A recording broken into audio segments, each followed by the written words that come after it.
हम हमारी cooking class continue करेंगे।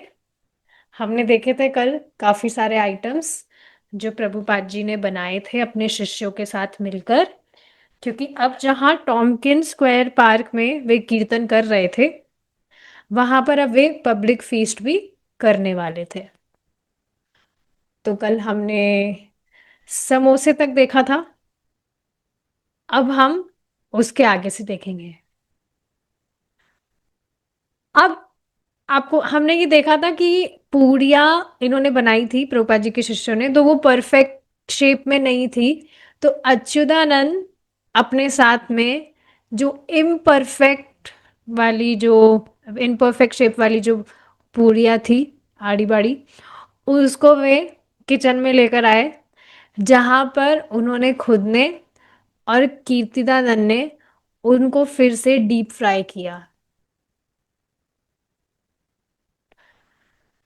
अगर घी का टेम्परेचर और जो आटे की कंसिस्टेंसी है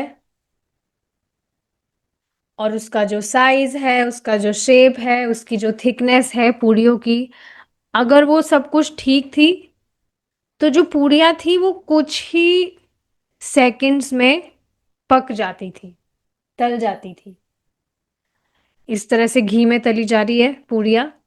तो आपने अगर पूड़ी बनाई होगी, तो जैसे ही हम डालते हैं उसको घी में या तेल में, तो अच्छी अच्छी आपने गोल गोल छोटी छोटी पूड़ियाँ आपने बेली है, तो तुरंत तेल में डालते ही बहुत ही अच्छी तरह से जो गरम है उसमें डालते ही वह फूल जाती है और ऊपर आ जाती है। तो यही चीज़ यहाँ बताई जा रही है कि जो अच्छे से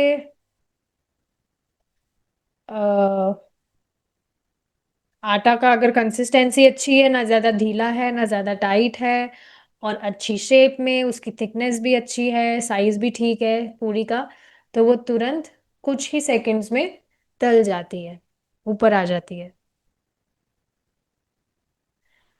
छोटे छोटे बलून्स की तरह दिखती है, बहुत सुंदर लगती है इस तरह से बनाते तो, फूली फूली पूड़ियाँ।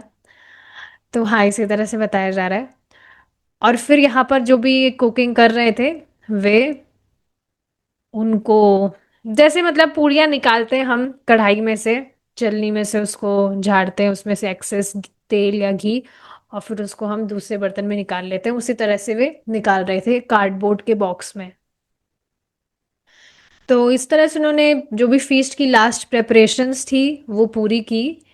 तो प्रभुपाद जी के डिसाइपल्स जो थे, उन्होंने आटे में उनका जो हाथ हो रहा था तो उसको धोया था, और फिर वे स्टोर फ्रंट में नीचे गए थे। तो यहाँ से क्या मालूम चल रहा है कि जहाँ प्रभुपाल जी प्रवचन करते थे,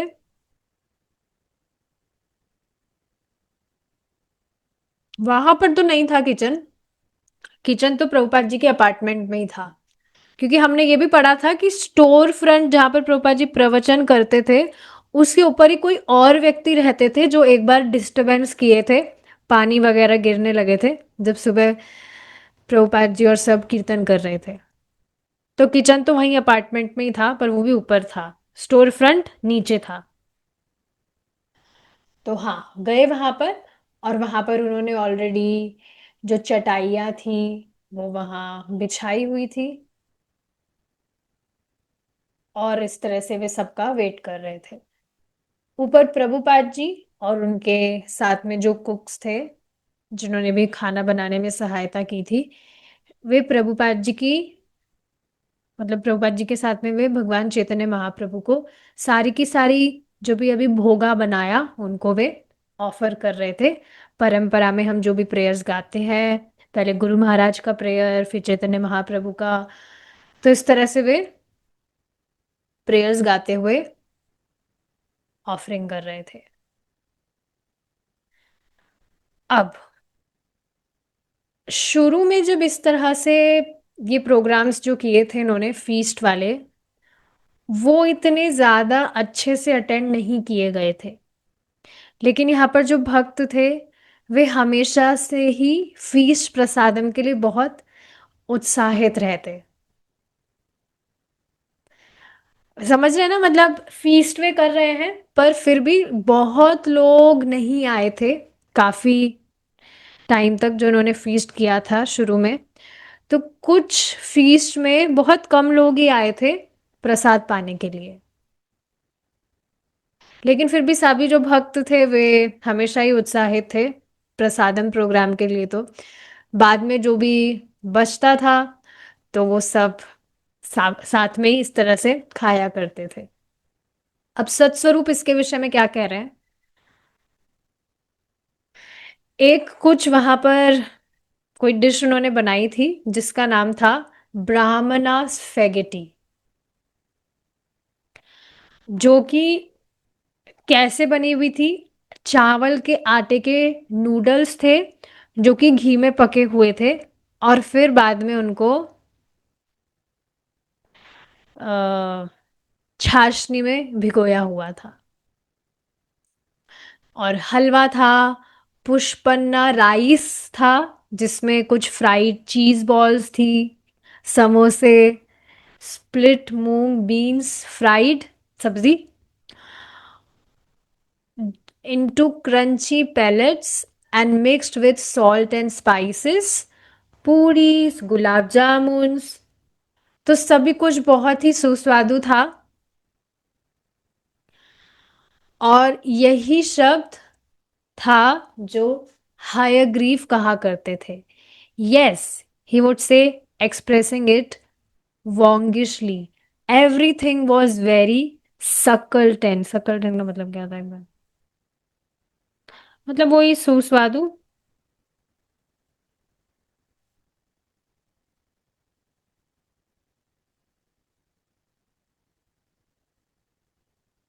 यस, डिलीशियस, सुस्वादु भोजन।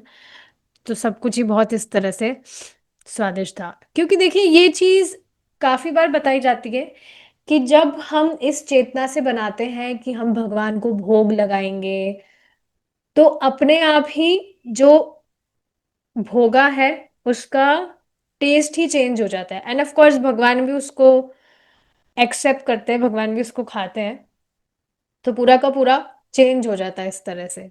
सो दिस इज वेरी इंटरेस्टिंग कि इस चेतना से भोजन बनाया जाए, बिल्कुल अलग टेस्ट हो जाता है। अब आगे देखिए क्या बताया जा रहा है, यही बता रहे हैं स्वच्छ स्वरूप कि फीस्ट खाने का जो एक्सपीरियंस था वो काफी इंटेंस था। हमें पूरे हफ्ते हमारी जो इंद्रिय है उसको सहमित करना होता था, स्ट्रिक्ट रेगुलेशंस के साथ, स्ट्रिक्ट रेगुलेशंस फॉलो करना, टंग कंट्रोल करना, क्योंकि डेली तो फीस्ट नहीं होता है, डेली तो साधारण सा जो प्रसाद होता है वो होता है। लेकिन ये जो फीस्ट होता था अब हर हफ्ते, ये पूरा हफ्ता जो भी अच्छे से इंद्रिय संयमित करके भजन, भक्ति भजन किया, उसका अब ये हर हफ्ते एक रिवॉर्ड होता था। ये बहुत इंटरेस्टिंग चीज है। आप देखेंगे इस तरह से मन को ठहलाया जा सकता है। कुछ भी आप इस तरह से अपने आप को एक रिवॉर्ड दे सकते हैं कि आप डेली आप इस तरह से कर सकते हैं, करना चाहे तो, कि आप कुछ एक ऐसी डिश बना सकते हैं जो बहुत अमेजिंग हो, भगवान को आप ऑफर करिए। मतलब रिवॉर्ड की तरह, मतलब पहले आप डिसाइड करिए कि मैं आज ये भी करूँगा वो भी करूँगा भगवान के लिए। आज मैं इस तरह से क्लासेस भी अटेंड करूँगा जो आप करते ही हैं, इस तरह से एक्स्ट्रा रीडिंग करूँगा, एक्स्ट्रा जप करूँगा, या एक्स्ट्रा भी नहीं तो कम से कम 16 माला मैं अपना टाइम पर सुबह करूँगा। तो इस तरह से काफ़ी सारी सेवाएं आप करके डिसाइड बाद में अपने आप को इस तरह से रिवॉर्ड दे सकते हैं। प्रभु जी खुद इसको एक बार बता रहे थे कि मन को इस तरह से लालच देते हैं कि सुबह अच्छे से पहले जप कर लो एकदम एकाग्र होकर, फिर अच्छा तुम्हें फीस्ट देंगे। ये बहुत ही अच्छी चीज है, इस तरह से किया जा सकता है कि आप कुछ ऑस्टेरिटी, मतलब भक्ति में जो ऑस्टेरिटी होती है जिससे भगवान की भक्ति बढ़ती है, वो आप कुछ डिसाइड करके यू कैन प्रैक्टिस इट, और बाद में इस तरह से आप अपने आप को कुछ रिवॉर्ड दे सकते हैं। भगवान को भोग लगाइए, पाइए। बहुत अच्छा लगता है इस तरह से। जैसे परम पूज्य सच्चिदानंद स्वामी महाराज भी अभी रिट्रीट्स में इसी तरह से बताए थे एक बार कि कंक्लूडिंग सेशन जो था लास्ट में, कि अभी कंक्लूडिंग सेशन में बेसिकली क्या था, पूरे हफ्ते भर में जो भी प्रोग्राम हुआ उससे रिलेटेड आपके कुछ भी क्वेश्चंस हो, आप उसको एक चिट में उसको लिखकर वहां पर एक कुछ बॉक्स था उसमें रखना था, फिर वो आंसर्स देने थे, और वो थोड़ा लंबा सेशन था। तो इस तरह से महाराज ने बताया था कि अभी आप ये पूरा सेशन अच्छे से एकाग्र होकर आप अटेंड करिए, सुनिए अच्छे से, फिर बाद में आप सबके लिए फीस्ट है, फीस्ट रखा गया है जो कि बहुत ही अल्टीमेट फीस्ट है। तो सभी भक्त बहुत उत्साहित हो गए थे इस तरह से। तो ये चीज है।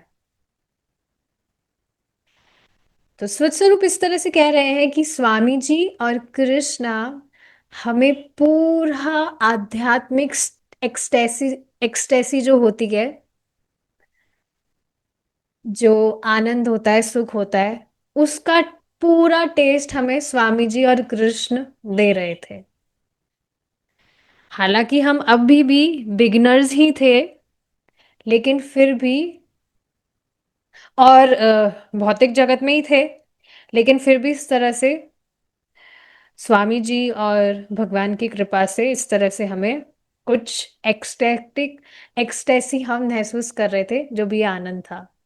देखिए, भक्ति में आप उत्साहित है तो यह भी एक एक्सटेसी ही तो है, कि ऐसे मरे मरे आप भक्ति नहीं कर रहे हैं कि अपनी गाड़ी खींचनी पड़ रही है। नो, आप उत्साहित है, यू आर एंथुजियास्टिक। मैं सुबह जल्दी उठूंगा, मैं जप करूंगा, भगवान की क्लास, जो भी क्लासेस है वो क्लासेस में सुनूंगा भक्तों के संग में, भगवान के लिए कुकिंग करूंगा। If you are enthusiastic like this, so this is also ecstasy, this is also a blessing. तो अब यही आगे बता रहे हैं कि इस तरह से पूरी मेरी प्लेट भरने से पहले मैं इस तरह से पूरी जो प्लेट भरी हुई थी उसको खाने से पहले मैं इस तरह से प्रे करता कि please let me remain in Krishna consciousness, because it is so nice and I am so fallen, कि मैं हमेशा इस तरह से कृष्ण भावना भावित रहूं, कृष्ण मेरी चेतना में हमेशा रहे, क्योंकि Krishna consciousness is very nice, और मैं बहुत पतित हूँ। मैं स्वामी जी की सेवा करते रहूँ, उनको सर्व करते रहूँ, और अब मुझे ये जो फीस्ट है ये एंजॉय मैं कर सकूँ इन ट्रांसेंडेंटल ब्लिस। मतलब फीस्ट एंजॉय करने का मतलब, कल भी हमने ये बात की थी कि जब आप प्रसाद पा रहे हैं, प्लीज इस चीज को आप ट्राई करिए कि प्रसाद खाते समय, प्रसाद पाते समय आप कुछ भी डिस्ट्रैक्शन से दूर रहे। परम पूज्य सच्चिदानंद स्वामी महाराज बहुत इस बात पर बल देते हैं that you try to be in present moment. आप जो भी भगवान की सेवा जिस समय कर रहे हैं, उस समय पूरा आपका मन, पूरा ध्यान उस पर्टिकुलर सेवा में आप रखिए, तभी आप उस सेवा को relish कर पाएंगे। अगर आप दो दो तीन तीन चीजें एक साथ करेंगे तो बस इसी तरह से आपका दिमाग घूमता ही रहेगा। जब आप चैंटिंग करने बैठ रहे हैं, तो उस समय सिर्फ ये डिसाइड करके बैठिए कि मैं जो नाम अभी बोल रहा हूं मैं उसको सुनने का प्रयास करूंगा, कुछ भी मैं नहीं करूंगा इस समय। I will not give, I will not feed my thoughts, जो थॉट्स आ रहे हैं ये नहीं उसी में मैं बह गया, उसी को ही सोचे जा रहा हूँ, और यहाँ पर हरे कृष्णा भी चल रहा है और कुछ मैं सोचे जा रहा हूँ। हाँ ठीक है, दिमाग चला जाता है उधर, थॉट्स आ जाते हैं, लेकिन फिर से मन को खींच कर वापस से लाया जाए। इस पर बहुत ही सुंदर बात एक मैंने कल सुनी थी, आप सबके साथ शेयर करूंगी मैं। ये परम पूज्य BDD स्वामी महाराज है, मुझे नहीं पता कौन से महाराज है, पर ये है, इस्कॉन के ही है। तो इन्होंने इस तरह से बहुत सुंदर इनका कोट मैंने पढ़ा, if you want to be successful, disobey the mind. अगर आप सक्सेसफुल होना चाहते हैं, सफल होना चाहते हैं अपने जीवन में, तो अपने मन की हमेशा अवज्ञा करिए। अगर आप अपने मन की अवज्ञा नहीं करेंगे, अगर आप अपने माइंड को नेग्लेक्ट नहीं करेंगे, तो फिर आप सफल नहीं हो पाएंगे जो भी आप अपना नाम जप कर रहे हैं उसमें। क्योंकि आप देखिए ना, जब करते करते भी इस तरह से दिमाग आता होगा कि उसको मैं कुछ मैसेज कर लूँ, या इस तरह से कुछ मैं रेसिपी ढूंढ लूँ, या कुछ भी फोन में चला लूँ, या कुछ भी ऐसे थॉट्स आ ही जाते हैं। इसको तो बिल्कुल, देखिए, माइंड हमारा, दिमाग हमारा नहीं लग रहा चैंटिंग में, ये अलग बात है। फिजिकली तो बिल्कुल हमें ट्राई करना चाहिए कि हम कुछ भी डिस्ट्रैक्शन अलाउ ना करें चैंटिंग करते समय। चैंटिंग कर रहे हैं तो उस समय हम फोन यूज कर रहे हैं, ये सारी चीजें बिल्कुल भी नहीं, प्लीज। फिजिकल डिस्ट्रैक्शंस तो बिल्कुल अवॉइड करने चाहिए जब आप चैंटिंग कर रहे हैं। तो हाँ, इस तरह से माइंड, हमारा जो मन है उसका तो काम ही ये है, वो डिस्टर्ब करेगा ही। लेकिन जब हम माइंड को इस तरह से नेग्लेक्ट कर रहे हैं, उसकी नहीं हम सुन रहे हैं, उसको हम डिसओबे कर रहे हैं, तो फिर आप खुद देखेंगे that you will feel quality in your chanting. और ये सिर्फ चैंटिंग पर ही लागू नहीं होता है। क्लास आप सुन रहे हैं तो पूरा दिमाग लगाकर आप सिर्फ क्लास सुनिए। प्रसाद पा रहे हैं, प्रसाद पर आते हैं वापस। तो प्रसाद के समय में भी इसको एक साधना की तरह ही लीजिए आप, कि आप जब प्रसाद पा रहे हैं तो आप भगवान के विषय में मेडिटेट करिए उसको पाते पाते, कि वाह, ये भगवान ने इसको पाया है, ये भगवान की झूठन है। You please come in present moment. उसको अच्छे से you can chew it nicely. और भगवान के कुछ प्रसादम से रिलेटेड जो पास टाइम्स है, उसके लिए जरूरी कि आप उसको सुने भी या पढ़े भी, वो उस समय आपको याद आए, कितनी अच्छी बात है। फोन तो बिल्कुल भी नहीं चलाना चाहिए प्रसाद पाते समय, बहुत खराब चीज है। आप बिल्कुल, प्रसाद आपने पाया कब खत्म हो गया पता ही नहीं चलता है, बिल्कुल बहुत बेकार चीज है ये। और मैं इसको बेकार इसलिए कह रही हूँ बिकॉज मैं खुद इसको अब प्रैक्टिस कर रही हूँ, और बहुत चेंज आया है पहले से। So try to become conscious, try to come in present moment. फिर उसके बाद में इस तरह से प्रेयर करने के बाद में वे प्रसाद पाना शुरू करते, going from one taste sensation to another. किस तरह से सुंदर चावल है, मेरी फेवरेट सब्जी है, ब्रेड है, गुलाब जामुन को अंत के लिए सेव करना, इस तरह से आप करते होंगे। कुछ भी आपको स्वीट मिला है तो आप लास्ट में उसको पाते हैं, क्योंकि अच्छी जो चीज़ है उसको हम लास्ट में रेलिश करना चाहते हैं आराम से, ताकि उसका टेस्ट बाद में रहे।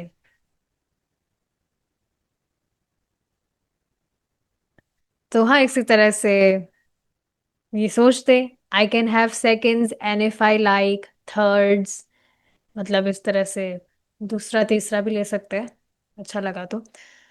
So yes, like that.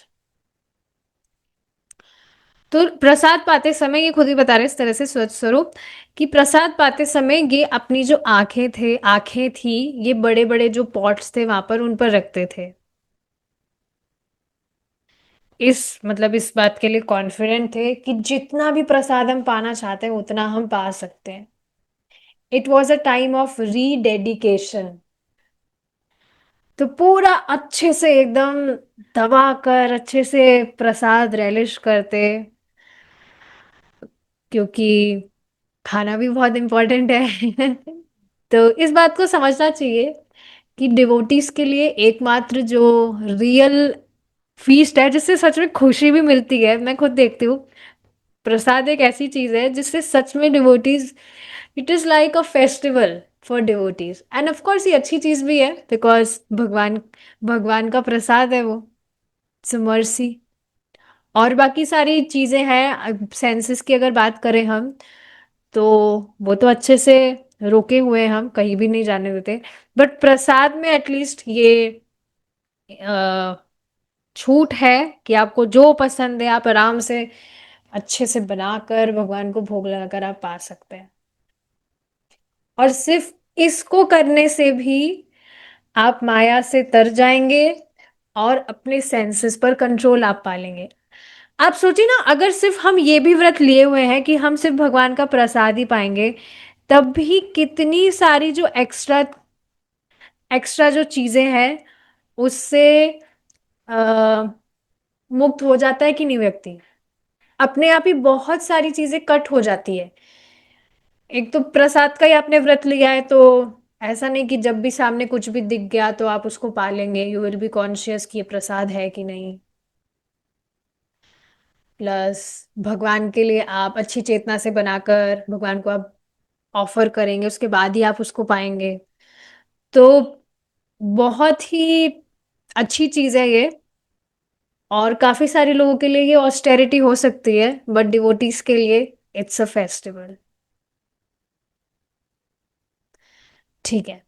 अब धीरे धीरे करके, जब इस तरह से ये फीस्ट हर हफ्ते हो रहे थे, अब तो अब अटेंडेंस जो थी, मतलब लोग जो थे वो अब धीरे धीरे आ रहे थे, ज्यादा बढ़ रहे थे।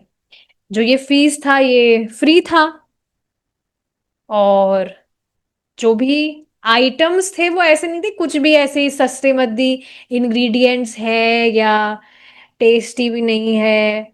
आप देखेंगे ना, दुकानें ऐसी कुछ छोटी मोटी दुकानें होती है जहाँ पर वो मिठाई वगैरह बेचते हैं, पर वो अच्छी क्वालिटी की नहीं होती है। तो ठीक है, हालांकि फीस्ट फ्री था, पर इसका मतलब ये नहीं था कि बेकार क्वालिटी का खाना दे रहे थे वो लोग, कि हाँ बस बांटना ही तो है। No, they were reputed to be delicious. नाम था प्रसाद का कि बहुत टेस्टी है। ज्यादातर जो लोकल हिपीज थे वो वहां पर आते थे, लेकिन ओकेजनली न्यूयॉर्क में जो हाई क्लास के जो लोग थे, वो भी एक्सपेरिमेंट करने के हिसाब से आते थे, एक्सपीरियंस करने के हिसाब से आते थे कि क्या चीज़ है, देखा जाए, बहुत मतलब नाम है। यहाँ तक कि जो वहां पर अब भक्त हो गए थे, प्रभुपाद जी के शिष्य, उनके पेरेंट्स भी आया करते थे। तो इस तरह से अब वो स्टोर फ्रंट जो छोटा सा था वहीं पर ही ये फीस्ट हो रहा था, पार्क में नहीं हो रहा था। पार्क में तो इतने सारे आइटम ले जाना कितना हैक्टिक है। तो वही स्टोर फ्रंट पर ही हो रहा था ये फीस्ट। और जब इस तरह से पूरा का पूरा जो कमरा था वो भर जाता था, तो बाकी बचे हुए जो गेस्ट थे वो बाहर कोर्ट यार्ड में बैठते थे। तो ये मालूम होना चाहिए, स्टोर फ्रंट के पीछे एक कोर्ट यार्ड था, और वहीं से ही प्रभुपाद जी के अपार्टमेंट का रास्ता भी निकलता था। तो पीछे जो कोर्टयार्ड था, बाकी के लोग वहां पर बैठा करते थे टू रेलिश द फीस्ट।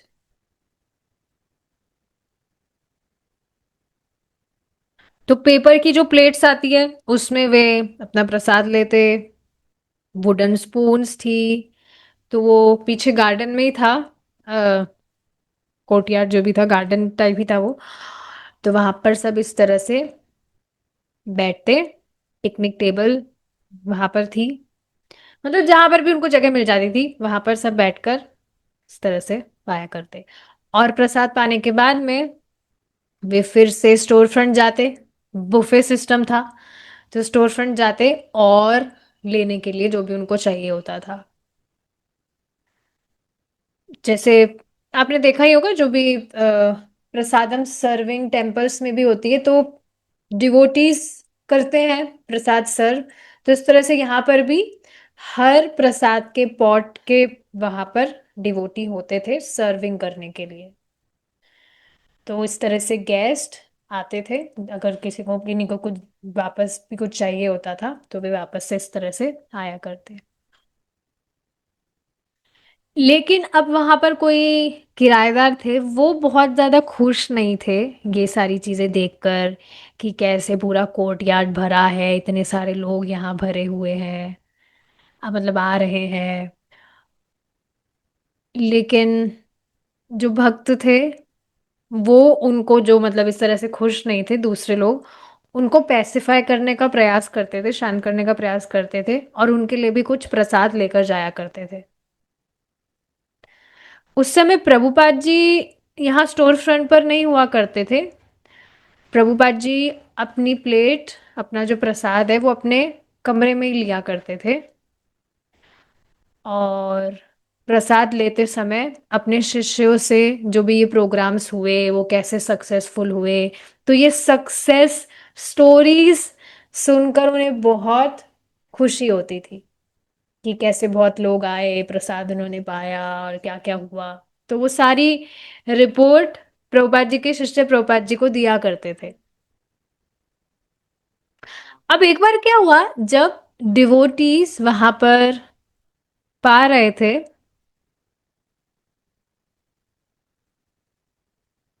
तो देखिए क्या यहाँ पर बताया जा रहा है। बहुत अजीब सी चीजें बताई जा रही है।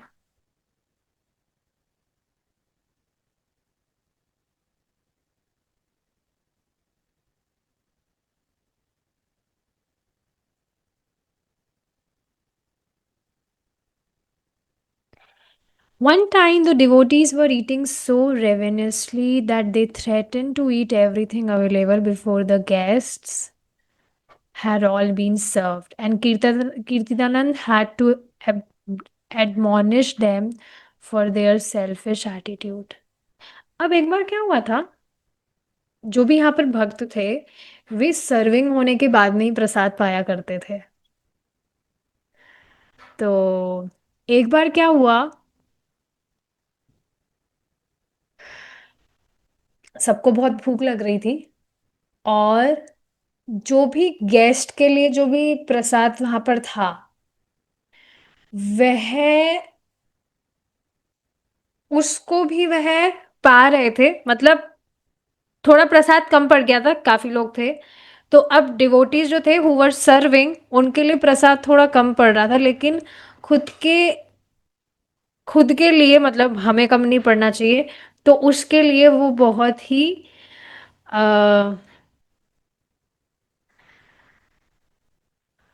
थोड़ा सेल्फिश सेल्फिश एटीट्यूड यहाँ पर इस तरह से बताया जा रहा है कि वे बहुत बहुत मात्रा में प्रसाद पा रहे थे, क्योंकि उनको खुद को पाना था। तो अब गेस्ट के लिए भी अगर कम पड़ जाए, तो उसमें उनको मतलब कोई दिक्कत नहीं थी कि भाई हमें अच्छे से पाना है। लेकिन धीरे धीरे उनको समझ में आ रहा था कि ये जो संडे फीस्ट है, ये सिर्फ ऐसे मस्ती मस्ती वस्ती के लिए नहीं है।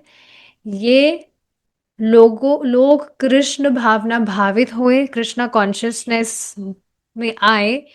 इस वजह से ये फीस्ट एक माध्यम है लोगों को कृष्णा कॉन्शियसनेस में लाने का। तो ये नहीं कि बस हम हमारी मस्ती के लिए, हमारे सुख के लिए हम खूब खूब भर भर के खा रहे हैं और गेस्ट के लिए बहुत कम पड़ जा रहा है।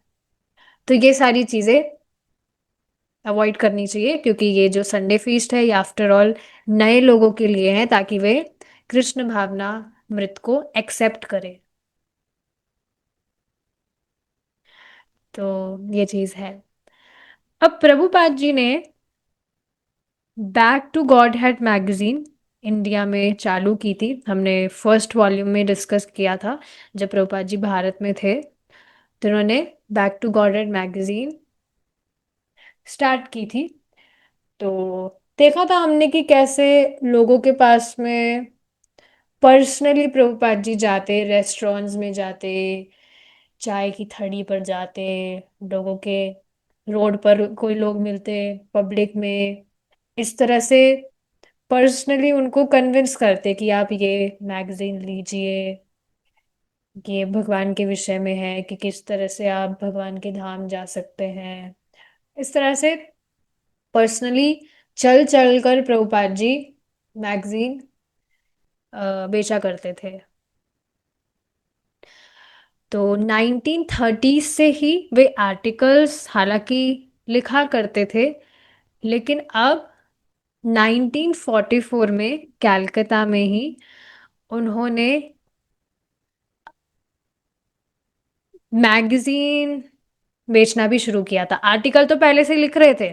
हमने देखा था जब बिजनेस भी प्रभुपाद जी करते थे बहुत शुरू से ही, तो आर्टिकल्स वे लिखा करते थे। भगवान के विषय में उनको ऐसे लिखना बहुत पसंद था। अपने गुरु महाराज से मिले थे, उससे पहले भी वे लिखा करते थे, बाद में भी इस तरह से गुरु महाराज से उनको कुछ आज्ञा मिली थी तब भी वे लिखते थे। तो हाँ, बाद में मैगजीन वगैरह इस तरह से उन्होंने लिखना शुरू किया था। और अपने गुरु महाराज की रिक्वेस्ट पर वे यहाँ रिक्वेस्ट मतलब आदेश, ऑर्डर भी कह सकते हैं, इंस्ट्रक्शन। उनके इंस्ट्रक्शन पर वे अंग्रेजी में कृष्ण भावनामृत के विषय में प्रचार करने के लिए आए थे। तो बहुत कठिनाई थी। हमने देखा था वॉल्यूम फर्स्ट में तो सच में पूरा, वॉल्यूम फर्स्ट तो पूरा हार्डशिप से ही भरा हुआ है कि प्रभुपाद जी को कैसी कैसी कितनी कितनी प्रॉब्लम्स फेस करने पड़े थे, चैलेंजेस फेस करने पड़े थे।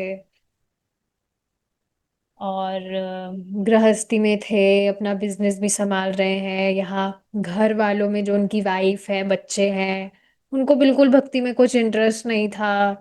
प्रभुपाद जी बिल्कुल अकेले थे, सबके साथ होते हुए भी ही वॉज ऑल अलोन। उनके जो ब्रदर्स थे, उनको भी मतलब कुछ काम धंधा भी वो नहीं करते थे, पूरी रिस्पॉन्सिबिलिटी भी प्रभुपाद जी के सर पर ही थे। बिजनेस इस तरह से कर रहे थे, पूरा घर खर्चा भी प्रभुपाद जी चलाते थे। और स्पिरिचुअलिटी के लिए भी उनको, अपना कृष्णा कॉन्शियसनेस के लिए भी टाइम देना था। तो बहुत ज़्यादा डिफिकल्टी थी।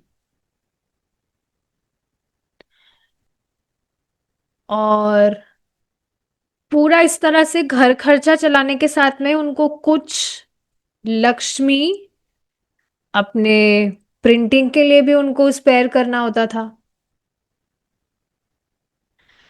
उसके अलावा मैगजीन छापने में भी कितने सारे एक्सपेंसेस होते हैं। उसकी, उसको पहले तो लिखो, फिर उसकी एडिटिंग, फिर उसको पब्लिश करना, फाइनेंस, प्रिंटिंग, सारी चीज़ें, फिर उसको डिस्ट्रीब्यूट करना सबसे बड़ा इशू। भैया आपका प्रोडक्ट आपने तैयार कर लिया, अब उस प्रोडक्ट को पहले तैयार करने में भी बहुत लंबा प्रोसेस होता है, टाइम कंज्यूमिंग होता है, उसमें सब कुछ लगता है। अब उसको खरीदने के लिए कोई कस्टमर भी तो होना चाहिए। तो उन दिनों में प्रभुपाद जी का यही एकमात्र था मिशन, और कुछ नहीं कर रहे थे इसके अलावा। Prabhupada ji back to Godhead magazine को ही लिखकर उसको कैसे औरों को दिया जाए, यही उनके प्रीचिंग मिशन का एक मेन पार्ट था। और प्रभुपाद जी ने इस तरह से उसको मतलब देख रहे थे कि ये जो back to Godhead magazine है, ही हैड होप्स कि लोग समझेंगे। लोग जैसे जैसे मतलब कुछ लोग भी ले रहे हैं, तो पढ़कर उनको कुछ समझ आएगा, तो उससे भी लोग शेयर करते हैं, तो धीरे धीरे करके लोग समझेंगे कि ये कितनी इम्पोर्टेंट, कितनी प्रीशियस चीज़ है, जो हर जगह इस तरह से अवेलेबल नहीं है। तो इस तरह से प्रभुपाद जी बस देखा करते थे, काइंड ऑफ फोरकास्ट, कि कैसे ये जो मैगजीन है ये बहुत बहुत लोगों में फैल रही है, डिस्ट्रीब्यूट हो रही है।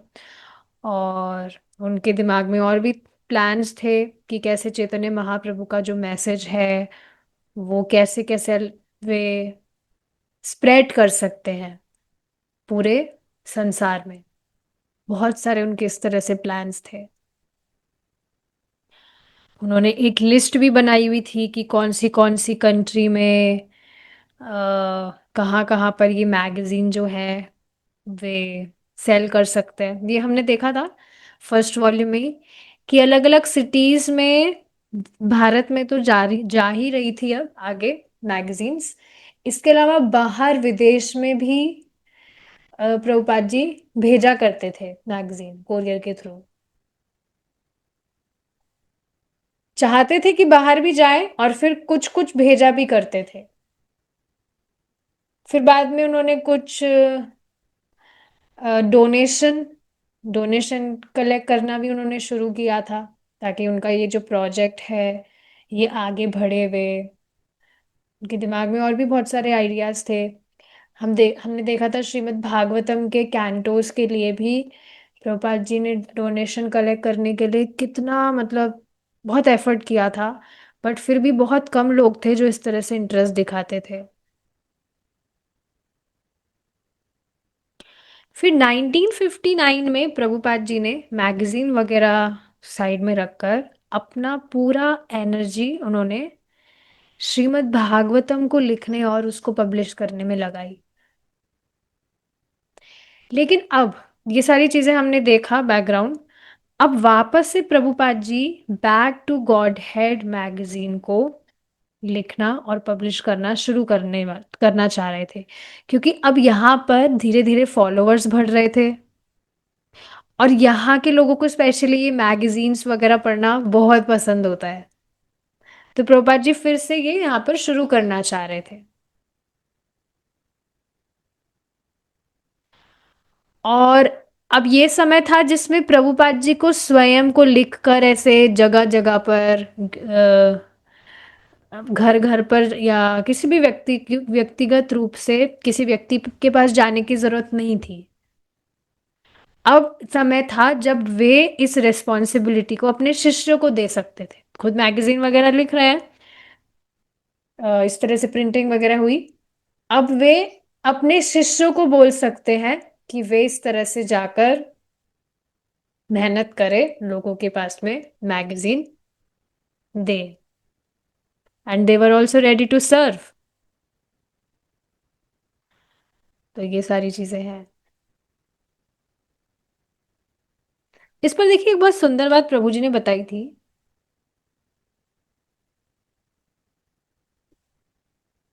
कि कोई भी व्यक्ति अगर कोई भी ज्ञान दे रहा है, देना चाहता है, तो उसके पास में सुनने के लिए लोग आ ही जाएंगे।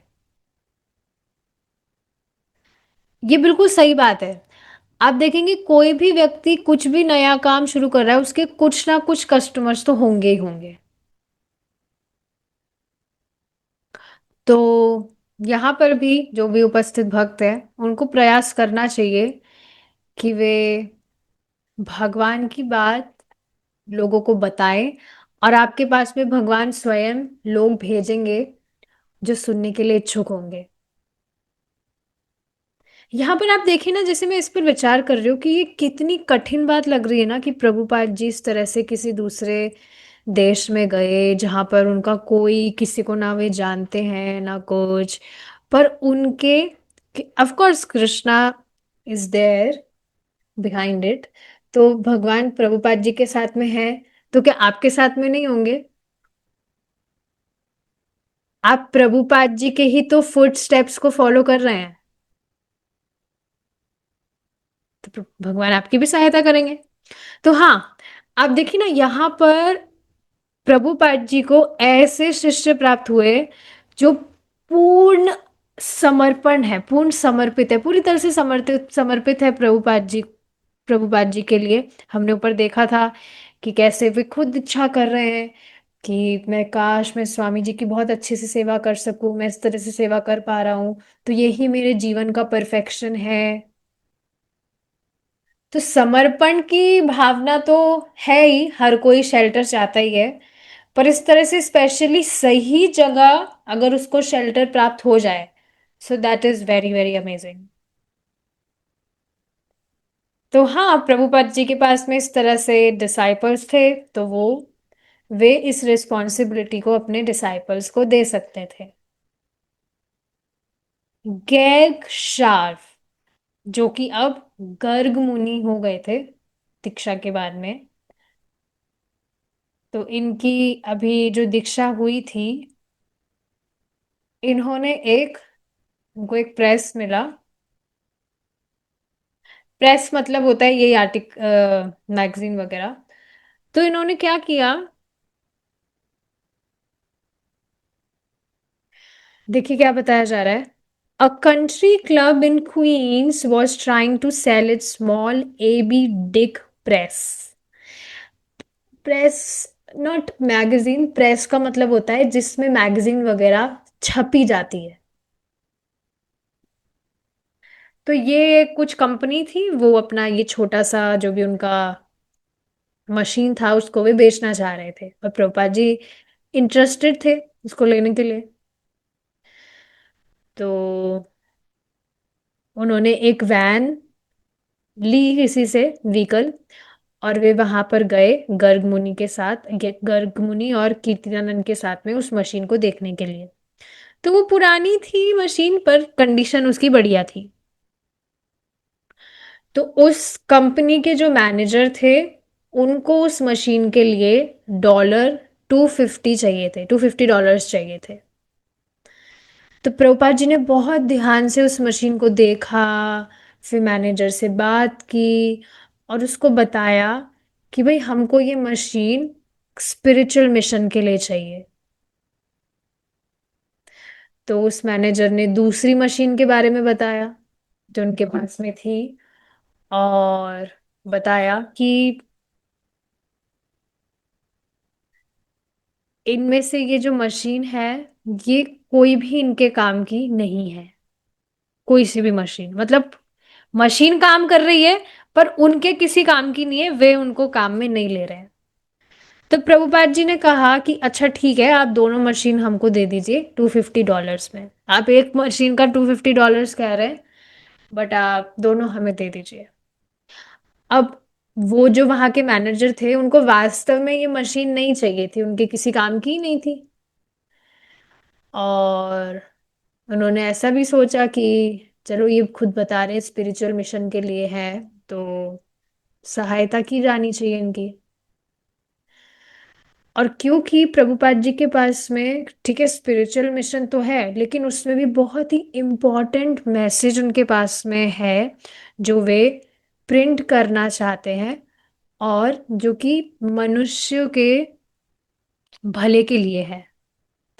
तो वो जो मैनेजर थे, उनको जब ये सारी हिस्ट्री पता लगी कि प्रभुपाद जी क्या करते हैं, कैसे क्या है, क्या करना चाहते हैं, तो वो मान गए थे कि ठीक है आप दोनों मशीन ले लीजिए $250 में। तो प्रभुपाद गर्ग मुनि और कीर्तिनंदन के साथ में वहां पे गए थे। तो उन दोनों की सहायता से उन्होंने दोनों मशीनों को वैन में रखवाया, और अब इस कॉन के पास में उनका खुद का प्रिंटिंग प्रेस था। तो अब प्रभुपाद जी ने back to Godhead magazine का जो एडिटिंग वाला काम था वो हायग्रीव और राय रामा को दिया था। बहुत सालों तक उन्होंने बैक टू गॉड हेड जो मैगजीन था वो अपने गुरु महाराज के लिए उन्होंने पर्सनल सेवा के रूप में किया था, जिसमें वे खुद ही पूरा उसमें लिखने से लेकर उसका प्रिंटिंग और पब्लिश तक सब कुछ स्वयं ही कर रहे थे। यहाँ तक का उसका डिस्ट्रीब्यूशन भी वे स्वयं ही कर रहे थे व्यक्तिगत रूप से। लेकिन अब यहाँ पर सब साथ में मिलकर कर रहे थे। उनके पास में अब युवा युवा थे यहाँ पर, हायग्रीव जैसे। और जो हायग्रीव थे वे कॉलेज में इंग्लिश टीचर रहे हैं, या अभी भी हो, मतलब हाँ वो स्कूल इंग्लिश टीचर हैं हायग्रीव। और जो राय रामा है, he is a professional writer. तो उन्होंने इस तरह से अब अपने गुरु महाराज की सेवा के रूप में उन्होंने ये सेवा back to Godhead magazine स्वीकार की। पहले तो प्रभुपाद जी अपने गुरु महाराज की सेवा के लिए ये सेवा कर रहे थे, और अब ये प्रभुपाद जी की सेवा के लिए, जो उनके गुरु महाराज हैं उनके लिए वे ये सेवा कर रहे थे।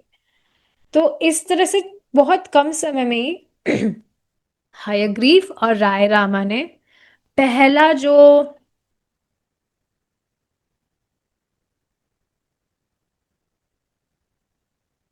अ, मतलब फर्स्ट जो